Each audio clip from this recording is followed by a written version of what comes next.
Class आज हम फिर से अपना चैप्टर कंटिन्यू करने जा रहे हैं D and F block elements. इसमें जो आज हम नेक्स्ट टॉपिक स्टार्ट करने जा रहे हैं वो है आपका enthalpy of atomization as I told you. Okay, enthalpy of atomization, enthalpy of atomization. अच्छा, इससे मीनिंग क्या समझ में आ रहा है बेटा आपको? मतलब एंथैल्पी आपने 11th क्लास में पढ़ा होगा। एंथैल्पी यानी कुछ एनर्जी से रिलेटेड है ना, कुछ हीट से रिलेटेड है, ठीक है ना। और एटोमाइजेशन मीन्स एटम बनाने की टेंडेंसी, है ना। एटम यानी कि सपोज कीजिए मेटल है ना, उन्होंने आपस में कितना स्ट्रॉन्ग बॉन्ड बनाया हुआ है जिससे वो एक क्रिस्टल की फॉर्म में बने हुए हैं, जिससे क्रिस्टल फॉर्म किया हुआ है, एक क्रिस्टल क्रिएट किया हुआ है, ठीक है। तो इस एटम बॉन्ड को, यानी कि जो क्रिस्टलाइजेशन फॉर्म है, सपोज कीजिए मैं अगर ये आपको बना के दूं, एक क्यूब है, ठीक है ना, इट्स अ क्यूब, ठीक है ना। तो इस फॉर्म में क्रिस्टल्स क्रिएट होते हैं आपके, ठीक है ना। जो एक क्रिस्टल फॉर्म है इसको कन्वर्ट करना है आपको गैसियस फॉर्म में, इसे बोलते हैं एटोमाइजेशन। और इस एटोमाइजेशन को, यानी कि इस एटोमाइजेशन को ब्रेक करने के लिए, गैसियस फॉर्म में कन्वर्ट करने के लिए जो एनर्जी आपको चाहिए उसे एंथैल्पी बोलते हैं। यानी कि इन टोटल यही है आपका एंथैल्पी ऑफ एटोमाइजेशन, यानी कि क्रिस्टल फॉर्म को, जो मेटल ने बॉन्ड बनाया हुआ है, उस क्रिस्टल फॉर्म को आपको गैसियस फॉर्म में कन्वर्ट करना है। आया समझ में the meaning of enthalpy of atomization? ठीक है। जो क्रिस्टल फॉर्म है, क्रिस्टल कैसे बना था? नंबर ऑफ अनपेयर्ड इलेक्ट्रॉन की वजह से। हमने प्रीवियस क्लास में पढ़ा था बेटा। मैं उसी ट्रेंड में आपकी प्रॉपर्टीज बना रही हूँ जिस ट्रेंड में आपको नेक्स्ट वाली प्रॉपर्टी वर्क करेगी, काम आएगी, ठीक है। इसलिए मैंने पहले आपको एटॉमिक नंबर पढ़ाया था, फिर मैंने आपको पढ़ाया boiling point, melting point, and then I am teaching you enthalpy of atomization, ठीक है। इसमें आपका नंबर ऑफ अनपेयर्ड इलेक्ट्रॉन का ही कंसेप्ट यूज होता है। जितने ज्यादा नंबर ऑफ अनपेयर्ड इलेक्ट्रॉन्स होंगे, ठीक है ना, उतने ज्यादा बॉइलिंग पॉइंट, मेल्टिंग पॉइंट होता है, ठीक है ना। हार्ड टू ब्रेक बॉन्ड, समझ रहे हो। और वहीं पे आपका एंथैल्पी ऑफ एटोमाइजेशन भी वेरी करता है कि उतनी ही ज्यादा एनर्जी देनी पड़ेगी इस एटम को, इस क्रिस्टल के बॉन्ड को ब्रेक करने के लिए, यानी कि गैसियस फॉर्म में कन्वर्ट करने के लिए बेटा, ठीक है। तो कुछ रिलेट कर पा रहे हो कि क्या ये वही ट्रेंड है आपका जो बॉइलिंग पॉइंट का था? यस, ये वही ट्रेंड है बच्चा, ठीक है। Scandium, titanium, vanadium, chromium, manganese, iron, cobalt, निकल, कॉपर, जिंक। ऐसे ही आपको भी सीरीज लर्न करनी है बेटा 12th क्लास स्टूडेंट्स। बहुत इंपॉर्टेंट है, बोर्ड एग्जाम में स्पेशली आपका 3D सीरीज से ही क्वेश्चंस आते हैं, इसीलिए मैंने इसी पे फोकस कर रखा है, ठीक है। 45D से बहुत रेयर क्वेश्चंस आते हैं जो हम स्टडी करेंगे जब क्वेश्चंस को हम प्रैक्टिस करेंगे, ठीक है।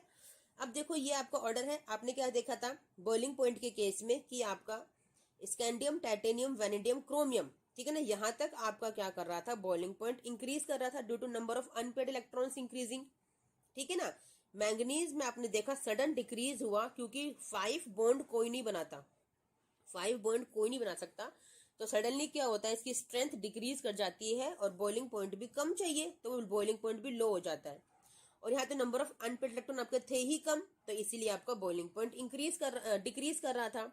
सिर्फ और सिर्फ यहाँ पे तो इंक्रीज किया इन 4 के केस में, बाकी सब में क्या किया, डिक्रीज। और जिंक को तो हम इस केस में ले ही नहीं रहे क्योंकि यहाँ पे 0 अनपेयर्ड इलेक्ट्रॉन्स है, तो very least melting point, boiling point, ठीक है ना। सारे के सारे सारे पेयर्ड है, सॉरी वेरी हाई हो जाएगा, वेरी हाई बॉइलिंग पॉइंट हो जाएगा इसका, क्योंकि सारे के सारे पेयर्ड है, अनपेयर्ड कोई है ही नहीं, ठीक है ना, इस केस में, ठीक है। जिंक को हम ले ही नहीं रहे, यहाँ पे हम बात ही नहीं कर रहे हैं जिंक की।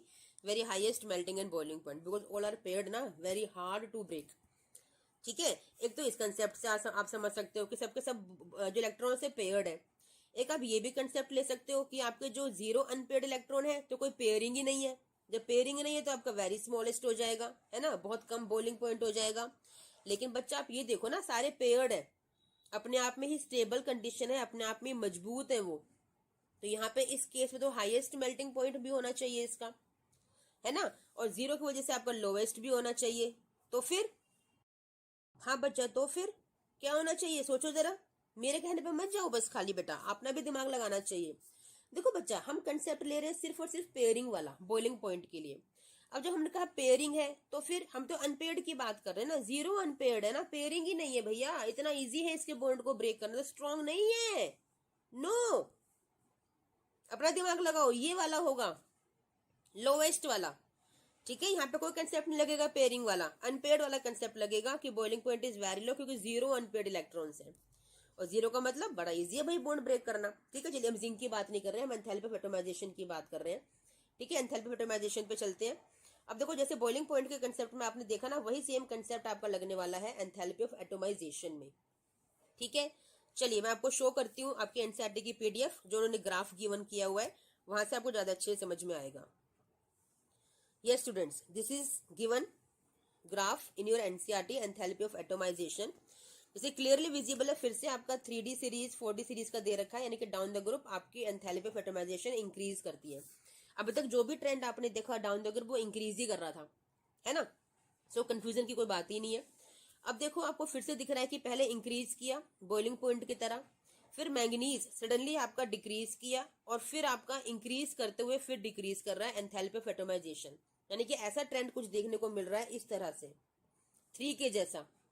और यहाँ पे क्या है, इस पॉइंट पे आपका मैंगनीज है, पहले इंक्रीज कर रहा है, फिर डिक्रीज किया और फिर इंक्रीज किया एंथैल्पी ऑफ एटोमाइजेशन। ऐसा क्यों?